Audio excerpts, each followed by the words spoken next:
Hello dear student, आज हम पढ़ने वाले हैं मनुष्य में उत्सर्जन। ये आपके बोर्ड परीक्षा के लिए बहुत इंपॉर्टेंट है। देखिए, आपके एग्जाम में पूछा भी गया है। 2019, 2020, 2021, 22 छोड़ के 23 और 24 में फिर पूछा गया है। हर सेट में एक ना एक बार आता है। देखते हैं क्या है मनुष्य का उत्सर्जन तंत्र। भाई आइए पहले डायग्राम उसका देख लेते हैं। डायग्राम में ये जो यहाँ पर लगा हुआ है इसे अधिवृक्क बोलते हैं। वृक्क के ऊपर का जो खाली हिस्सा टोपी के आकार का होता है इसे अधिवृक्क बोलते हैं। और यह बायां वृक्क है। यह रिना ये जो ब्लैक कलर की है यह रिनाल सिरा है। और ये जो पतली सी आपको नली दिख रही है वृक्क से निकलकर मूत्राशय तक जाने वाली ये जो नली है इसको ही मूत्र वाहिनी बोलते हैं। ठीक है दोस्तों।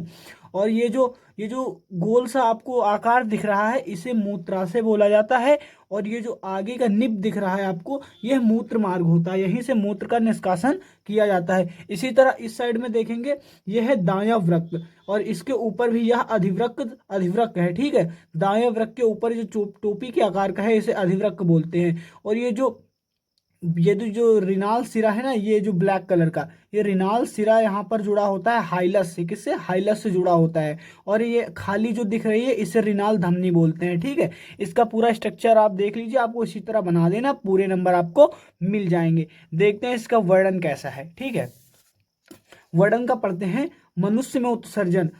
उत्सर्जन तंत्र शरीर के विशिष्ट पदार्थ का संग्रह तथा निष्कासन करता है। उत्सर्जन तंत्र के विभिन्न अंग निम्न प्रकार हैं। उत्सर्जन तंत्र के जो प्रकार होते हैं उसमें अंग जो भाग लेते हैं वे निम्न प्रकार के होते हैं, जैसे कि वृक्क, मूत्रवाहिनी, मूत्राशय और मूत्र मार्ग। वृक्क को इंग्लिश में बोलते हैं किडनी और मूत्रवाहिनी को इंग्लिश में बोलते हैं यूरेटर। मूत्राशय को बोलते हैं यूरिनरी ब्लंडर और मूत्र मार्ग को बोलते हैं यूरेथ्रा। ठीक है। इसके बाद आगे हम देखते हैं। आगे हमारा जो है वृक्क है।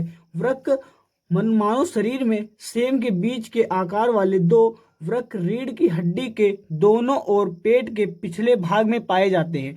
रिनाल धमनी अशुद्ध रुधिर को वृक्क में लाती है। वृक्क में लाखों नेफ्रॉन रक्त को साफ करते हैं। नेफ्रॉन समझ रहे हैं ना, वृक्काणु की बात हो रही है दोस्तों।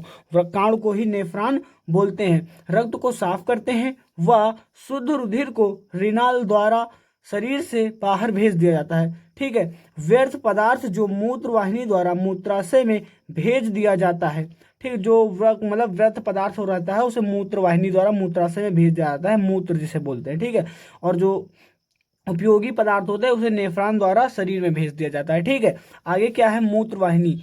मूत्रवाहिनी यानी यूरेटर।